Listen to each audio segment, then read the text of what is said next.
एक ऐसा दिन जब भारत की धरती खून से लाल हो गई थी। एक ऐसी लड़ाई जिसमें लाखों सपनों की चिताएं जली थी, जहां एक तरफ थे मराठाओं के वीर सैनिक और दूसरी तरफ था अफगानिस्तान से आया बर्बर आक्रमणकारी अहमद शाह अब्दाली।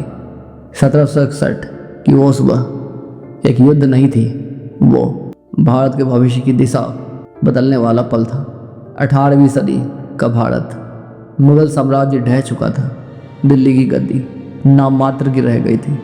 इसी समय मराठा साम्राज्य उभर रहा था, जिसने दक्षिण से लेकर दिल्ली तक अपनी ताकत फैला ली थी। पेशवा बाजीराव प्रथम के बाद उनके बेटे बालाजी बाजीराव नाना साहेब इस साम्राज्य को और आगे बढ़ाया, लेकिन उत्तर भारत पर अधिकार के सपने ने उन्हें एक बड़ा खतरा लाकर खड़ा कर दिया। अहमद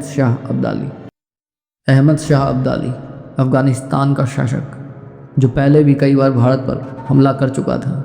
1757 में दिल्ली और मथुरा को लूटा, लेकिन अब की बार वो पूरे भारत पर कब्जा करना चाहता था। उसे समर्थन मिला शुजाउद्दौला अवध के नवाब और नजीबुद्दौला रोहिल्ला सरदार जैसे राजाओं से, जिन्हें मराठों का उत्तर भारत में बढ़ता प्रभाव अच्छा नहीं लग रहा था। मराठा साम्राज्य ने अपने सबसे बहादुर सेनापति सदाशिवराव भाऊ को भेजा। उनके साथ थे बाजीराव प्रथम के बेटे विश्वासराव और 1 लाख से अधिक मराठा सैनिक। लेकिन भाऊ जी की एक बड़ी गलती थी, वो अपने साथ युद्ध के मैदान में भारी सामान, परिवार, रसोई और नौकर भी ले आए थे, जो उनकी गति, आपूर्ति और रणनीति में बाधा बन गया। दूसरी ओर अब्दाली ने चालाकी से गोरिल्ला युद्ध रणनीति अपनाई। उसकी सेना तेज घुड़सवारों पर आधारित और रणनीतिक रूप से चुस्त थी। 14 जनवरी 1761 कड़ाके की ठंड की सुबह, पानीपत का मैदान, जहां दोनों सेनाएं आमने सामने खड़ी थीं, मराठों ने पूरे दिल से युद्ध लड़ा। विश्वासराव, जो 20 साल के थे, बहादुरी से लड़े, लेकिन गोली लगने से शहीद हो गए। उनकी मौत से मराठा सेना की मन स्थिति टूट गई। अब्दाली ने जैन में खेली हुई रणनीति से युद्ध का मोड़ लिया था।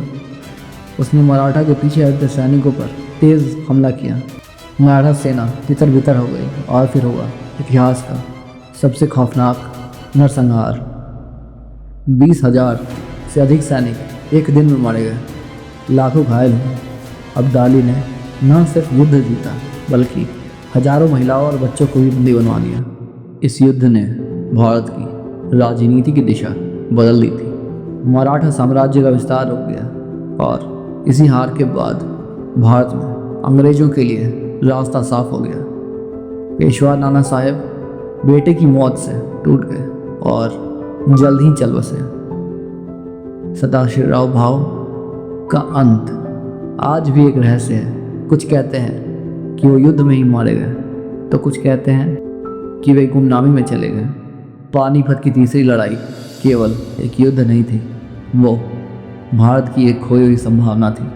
अगर मराठा जीत जाते, शायद इतिहास कुछ और होता। इस युद्ध की राख में आज भी वो सवाल चल रहे हैं, क्या एकता होती तो क्या हम हारते? क्या हमारे भीतर विदेशी आक्रांताओं को हराने की ताकत थी? लेकिन हम आपस में ही बट गए।